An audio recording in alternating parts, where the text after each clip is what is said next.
कहते हैं कि पत्थरों में ज़ुबान नहीं होती है, वो बोल नहीं पाती है, मगर इंसान अगर चाहे तो उस पर अगर अपनी प्यार की छेनी से उस पर कुछ चोट कर दे तो वो बेज़ुबान पत्थर भी बोल पड़े। तो जिस जगह पर अभी हम हैं उस जगह को उदयगिरी की पहाड़ियाँ कही जाती हैं। उदयगिरी यानी पर्वत जिसका उदय हो रहा है।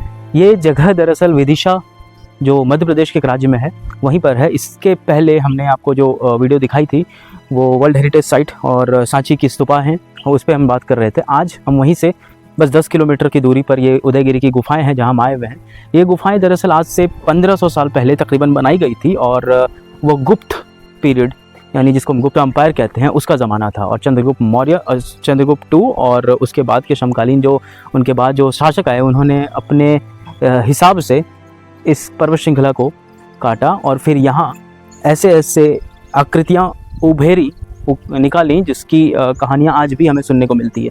तो सबसे पहले इसमें मैं बता दूं कि 20 गुफाएं हैं और उन्हीं में से ये गुफा नंबर 19 है। इस 19 गुफा में जो क्या है कि एक कहानी है छोटी सी जो समुद्र मंथन हम सुनते आए हैं, उसी का जिक्र यहाँ की दीवारों पर ये जो एंट्रेंस वॉल है इस पर किया गया है, जिसमें एक तरफ असुर और दूसरे तरफ देवता है। और जो मेरू या मंदार पर्वत है उसमें जब अमृत मंथन के लिए होड़ लगी है तो उसको दिखाया गया है। और उसी दीवार के दोनों तरफ एक तरफ माँ गंगा और दूसरी तरफ माँ यमुना, उसको भी डिपिक्ट किया गया है। तो इन दीवारों को इसी तरीके से धीरे धीरे कलाकृतियों के साथ उभरने की कोशिश है। आगे हम कुछ और केव्स को देखते हैं जिसमें विष्णु, शिव और जो केव नंबर 20 है उस पर जैन धर्म के भी कुछ हमें स्रोत देखने को, जैन धर्म की कुछ आकृतियाँ और मूर्तियाँ देखने को मिलेंगी। तो चलिए हम उधर चलते हैं और फिर बात करते हैं उस पर।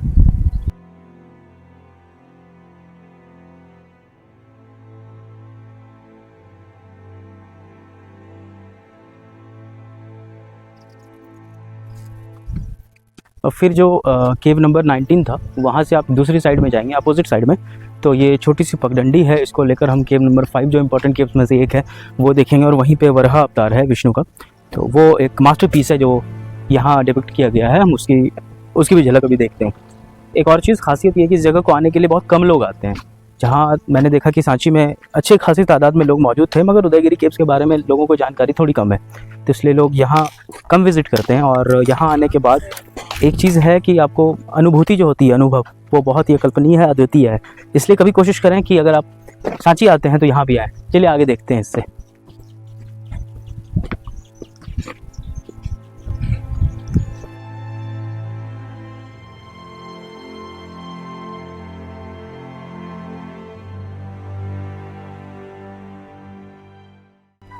तो ये जो केव है ये अब केव नंबर 17 है।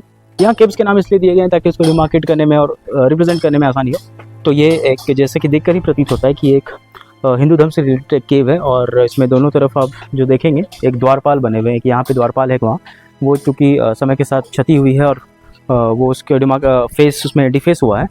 इसमें एक यहाँ पे साइड में जो लॉर्ड गणेश हैं उनकी प्रतिमा है और उस तरफ हमें देखने को मिल रही है एक गॉडेस जो शायद पूरी तरीके से पहचान में नहीं आ रही है, लेकिन जो प्रकृति और उभार दिख रहा है उसके हिसाब से ये माँ दुर्गा की कोई छवि लगती है। और इसके अंदर अभी ये तो दरवाज़ा लॉक है, मगर अंदर झांकने में पता चला कि ये जो ग्रीक जो पीकॉक गॉडेस है उसकी कोई तस्वीर रखी हुई है और उनकी एक स्टैचू रखी हुई है। उसके बाद इस दरवाजे को लॉक रखा गया। आइए देखते हैं कि इसके आगे और दूसरे केव्स में क्या मौजूद है।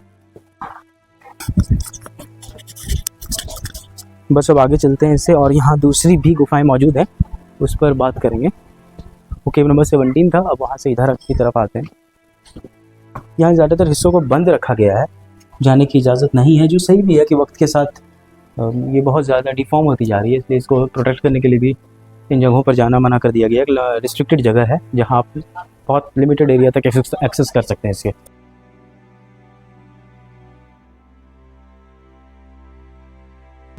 तो आइए अब आगे चलते हैं और एक और केव की तरफ जो केव नंबर 13 कहलाती है। हमें यहाँ ज़्यादा ऊपर जाने से मना कर दिया गया क्योंकि कहा जा रहा है कि एक लेपर्ड और एक हाथी ऊपर पहाड़ियों पे घूम रहे होते हैं, इसलिए उससे बाहर जिस जगह पे भी हम जाएंगे उससे आगे जाने की परमिशन हमें नहीं दी गई है। केव नंबर 13 में देखते हैं हमें क्या मिलता है और बाकी हम फिर केव नंबर 5 की तरफ रुख करेंगे। एक और चीज़ आपको बता दूँ कि जो केव नंबर 20 है जिसकी मैं बात कर रहा था, वो केव नंबर 20 अभी एक्सेसिबल नहीं है। वो जैन केव है। एक्सेसिबल इसलिए नहीं है क्योंकि वो बहुत ऊंचे पहाड़ी पर है और वहाँ जाना बहुत दिनों से मना कर दिया गया, कोई नहीं पहुँच पाता इसलिए। तो बाकी आइए केव नंबर 13 है, ये देखते हैं।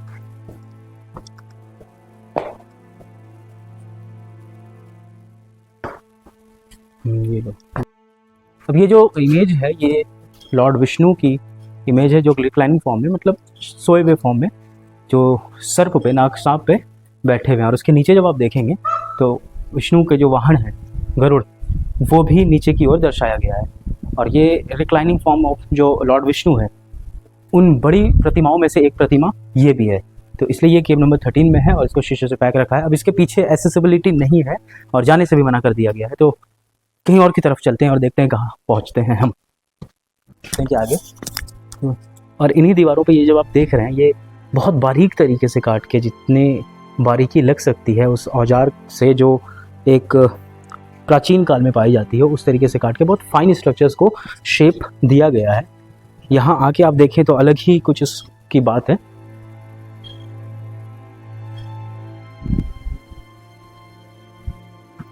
इसके अंदर कुछ नहीं, बस एक हेडलेस स्टैचू है और दोनों तरफ वही द्वारपाल खड़े हैं, जिसकी पहचान मुश्किल है।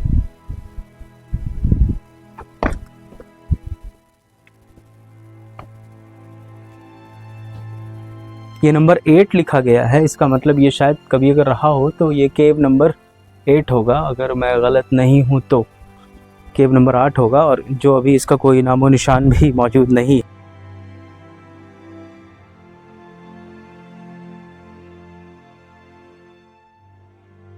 ये जो केव नंबर 6 है, ये केव नंबर 6 भगवान शिव को समर्पित है। और जैसा कि मैंने आपको अभी तुरंत बताया कि महिषासुरमर्दिनी को संभवतः पहली बार यहाँ दर्शाया गया है, जिसमें जो डिमन महिषासुर है उसे 2 भागों में चीरते हुए दिखाया। अब इस केव के अंदर अभी जो ताला लगा हुआ है, इसके अंदर भले रोशनी कम है, लेकिन अगर आप ध्यान से देखने की कोशिश करेंगे तो एक फ्लैट प्लेटफॉर्म पर शिवलिंग है जिसको रखा गया है और उसी की पूजा की जाती थी। तो अभी इसके अंदर बस यही है और ये केव नंबर 5 है।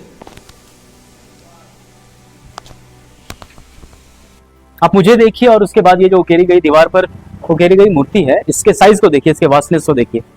आपको पता चलेगा कि जब उस समय में, आज से 1400-1500 साल पहले जब काम हुआ होता होगा, उस वक्त ये क्या विशाल रूप इसने धारण किया होगा। ये दरअसल केव नंबर 5 है और ये जो इमेज और ये कहानी जो डिपिक्ट कर रही है, उसके पीछे की कहानी ये है कि दानव हिरण्यक्ष ने जब भूदेवी यानी धरती को उठाकर वो पाताल में समंदर के नीचे लेते गए, तब भगवान विष्णु वराह अवतार लेकर भूदेवी को वहां से उठाकर ब्रह्मांड में उन्होंने स्थापित किया। तो ये देखेंगे ये वराह अवतार है, ठीक है, ये विष्णु का। और उनके जो मुंह पर आप देख रहे हैं वो भूदेवी है, उनको वो अपने जगह पर स्थापित करने के लिए ले जा रहे हैं। और जिन्होंने यहाँ पैर रखा है ये नाग सांप है, शेष नाग है, इसको दिखाई गई है। और जो पीछे जो देख रहे हैं आप, ये देवता हैं जो धन्यवाद दे रहे हैं। और सबसे अच्छी चीज आपको बताऊं कि ये जो गॉड्स हैं, आप ये देखें, गॉड्स की इमेजेस को आप देखें, ये आपको इंडियन नहीं दिखेंगे, ये ग्रीक और रोमन जो गॉड्स हमारे होते थे, जो वो जिस गॉड की पूजा करते थे, इनका स्ट्रक्चर भी उसी तरीके से है।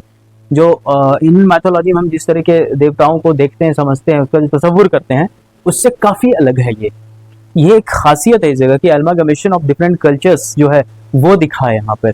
और ये जो साइज है, ये साइज बहुत ज्यादा वास्ट है, बहुत ज्यादा बड़ी है। मैं जब यहाँ खड़ा हूं तो इसके ऑरा को समझ सकता हूँ। इंसान आते हैं और चले जाते हैं, हम भी आएंगे, आए हुए हैं, हम भी चले जाएंगे। लेकिन ये जो पहाड़ है, ये जो गुफाएं हैं, ये कब की बनी हुई है और कब तक रहेंगी कोई नहीं जानता है। हर जगह पर कुछ ना कुछ नक्काशी उकेरी गई है, हर जगह पर। आप ये देखिए, ये भी कोई गुफा रही होगी, यहाँ पर भी कुछ ना कुछ मूर्तियां थी जो भले डैमेज है, लेकिन अपनी निशान अभी भी इसने रखी हुई है। ये देखिए, ये जो केव है, इसी के साथ ये भी, जैसे मैंने महिषासुरमर्दिनी का जिक्र किया था, थोड़ी बहुत जो झलक है, ये भी महिषासुरमर्दिनी की ही झलक आती है यहाँ पर। तो इसको उन पहाड़ों पर काट के ही तराश के वहाँ रखा गया था। तो मैं यही कहूँगा कि इस जगह पे आएँ और विटनेस करें इस जगह को, तभी आपको इसकी खूबसूरती पता चल पाएगी। तो हम आपको छोड़े जाते हैं इसी वीडियो के साथ, ताकि आप और इसे एंजॉय कर सकें। और इससे ज़्यादा आनंद लेना है तो आप खुद यहाँ आएँ और इसे विटनेस करें अपनी आंखों से। तब तक के लिए आप हमें इजाज़त दें हमारे चैनल पर, और हम इसी तरीके से कुछ और वीडियोज़ के साथ आपके सामने हाजिर होंगे। तब तक के लिए अपना ख्याल रखें। शुक्रिया, खुदा हाफिज़, और हम फिर मिलेंगे किसी और वीडियो के साथ आपके सामने। Thank you.